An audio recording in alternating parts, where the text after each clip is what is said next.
जय Hind students, Copa classes में एक बार फिर आप सभी का बहुत ही वेलकम है।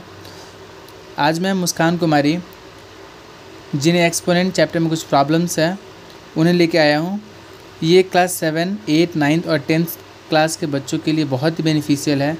सो आप सभी इस वीडियो को लास्ट तक देखिएगा। इस वीडियो में मैं कम समय में आप लोग को इस क्वेश्चंस को और इस कॉन्सेप्ट को अच्छे से समझाने का प्रयास करूँगा। तो चलिए स्टार्ट करते हैं। क्वेश्चन है हमारा 1/4 का होल पावर -2 इंटू 1/2 का होल पावर -3 इंटू a⁴। इसे हमें सॉल्व करना है। बहुत से बच्चों को जब पावर नेगेटिव में आता है कुछ प्रॉब्लम्स होते हैं। तो सबसे पहले मैं एक फार्मूला आप लोग को बताना चाहूँगा, जो कि इस तरह का होता है। a/b का होल पावर कुछ भी दिया है, मान लीजिए -1 दिया हुआ है, तो माइनस को हटाने के लिए हम सिंपली कुछ नहीं करते हैं, डिनोमिनेटर को ऊपर और न्यूमरेटर को नीचे ला देते हैं और पावर हमारा पॉजिटिव हो जाता है। एक और एग्जांपल देख लेते हैं। अगर दे दिया गया है a/b to the whole power -2 को हटाने के लिए हम सिंपली कुछ नहीं करते हैं, b को ऊपर भेज देते हैं, डिनोमिनेटर को ऊपर और न्यूमरेटर को नीचे, और ऐसे हमारा पावर पॉजिटिव में हो जाता है। इसी कॉन्सेप्ट में हम इस क्वेश्चन को बनाएंगे। तो लेट्स स्टार्ट। यहाँ पे डिनोमिनेटर ऊपर चला जाएगा और न्यूमरेटर नीचे आ जाएगा, और जो पावर -2 है ये +2 हो जाएगा। अगेन सिमिलरली डिनोमिनेटर 2 ऊपर चला जाएगा और 1 नीचे आ जाएगा, और पावर -3 है जो पॉजिटिव हो जाएगा। अगेन a⁴ है, इसको हम लिख सकते हैं 2³ का होल पावर 4। क्यों लिख सकते हैं? अब 8 को हम लोग लिख सकते हैं 2 × 2 × 2, और इसी को हम लोग लिख सकते हैं 2⁴। ठीक है, तो इस 8 के बदले में मैंने लिख दिया 2³ और जो होल पावर है जैसा का तैसा। आगे फिर से हम लोग देखते हैं लोग। अगेन हम 4 को लिख सकते हैं 2 का स्क्वायर, और जो ये होल स्क्वायर है इसको ऐसे ही रहने देते हैं। सिमिलरली 2⁴ × 2³ का होल पावर 4। एक और फार्मूला आप देख लीजिए। यहाँ पे एक फार्मूला होता है e⁻m × a⁴n। जब दो नंबर्स के बेस सेम हो और वो मल्टीप्लाई में हो तो उसके पावर जुड़ जाते हैं। तो यहाँ पे दोनों के बेस सेम है और ये मल्टीप्लाई है, तो बेस जैसा का तैसा मैं लिख देता हूँ और पावर्स को जोड़ देता हूँ। ये एक फार्मूला है, आप इसे अच्छे से याद कर लीजिएगा। और एक फार्मूला होता है a⁻m का होल पावर n। अगर इस तरह का कोई प्रॉब्लम हो तो हम सिंपली कुछ नहीं करते हैं, लिखते हैं a और mn को मल्टीप्लाई कर देते हैं। ये आपका तीसरा फार्मूला। बस इन 3 फार्मूला से हम इन क्वेश्चंस को सॉल्व करने जा रहे हैं।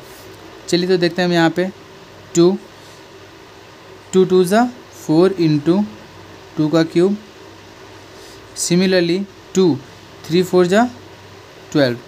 मैंने भी बताया कि दो नंबर जिसके बेस सेम होते हैं तो बेस को लिख के और पावर्स को जोड़ देते हैं। यहाँ पे तीनों का बेस सेम है 2 × 2 × 2, तो हम एक बेस लिख देते हैं 2 और सभी का पावर्स को जोड़ देते हैं।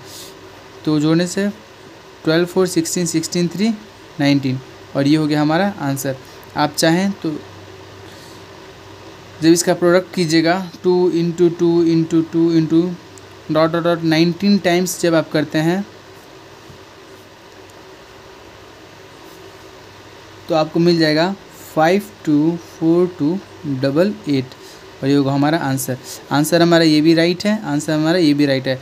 बट क्वेश्चन जो एक्सपोनेंट फॉर्म में दिया हुआ है तो आंसर भी हम एक्सपोनेंट फॉर्म में ही लाके छोड़ेंगे। अब हम नेक्स्ट क्वेश्चन देख लेते हैं। तो हमारा क्वेश्चन है 144 × 2⁻³ × 12⁻⁻1 × 3⁻2। 144 इंटू, मैंने भी आप लोगों को सिखाया था, अगर इसका पावर -1 दिया हुआ है, ठीक है, और इसको पॉजिटिव में लाना है तो हम सिंपली कुछ नहीं करते हैं, हर नंबर के नीचे 1 छुपा होता है। ठीक है, तो ये मेरा डिनोमिनेटर ऊपर चला जाता है और न्यूमरेटर मेरा नीचे आ जाता है, और इसका पावर +1 हो जाता है। राइट, तो ये वाला कंसेप्ट हम यहाँ पे लगाएंगे।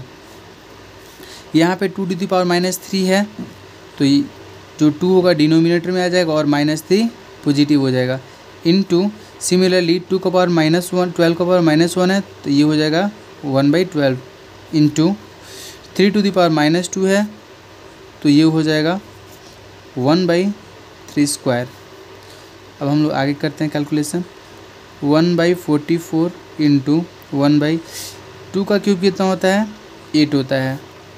2 क्यूब मीन्स 2 को हम लोग 3 टाइम्स आपस में मल्टीप्लाई करते हैं। 2 2 जा 4, 4 2 जा 8। 2 का क्यूब हो गया 8 इंटू 1/12 इंटू 1/3 का स्क्वायर कितना होता है। स्क्वायर का मतलब 3 को हम आपस में 2 टाइम्स मल्टीप्लाई करते हैं तो स्क्वायर मिलता है। 3 3 जा 9, तो मैंने 3 का स्क्वायर यहाँ पे 9 कर दिया। अब यहाँ पे 12 1 जा 12 और 144 12 टाइम्स से कट जाएगा। सिमिलरली 4 से काटते हैं, 4 2 जा 8, 4 3 जा 12 और यहाँ पे 3 1 जा 3 और 3 3 जा 9। ऊपर बच गया 1 और नीचे बच गया 3 2 जा 6। चलिए इसको हम ऊपर लेके चले आते हैं, तो पावर 1 है तो ऊपर चलाएगा तो पावर -1 हो जाएगा और ये हो जाएगा हमारा आंसर। आई होप आप सभी को ये वीडियो समझ में आई होगी। आप सभी को अगर किसी भी टाइप का कोई भी मैथमेटिक्स प्रॉब्लम है या साइंस में कोई भी प्रॉब्लम है, आप लोग कमेंट में ज़रूर बताइएगा। मैं उस पर वीडियोज़ बना के जल्द से जल्द डाल दिया करूँगा। बहुत बहुत मेरे वीडियो को देखने के लिए धन्यवाद। जय हिंद।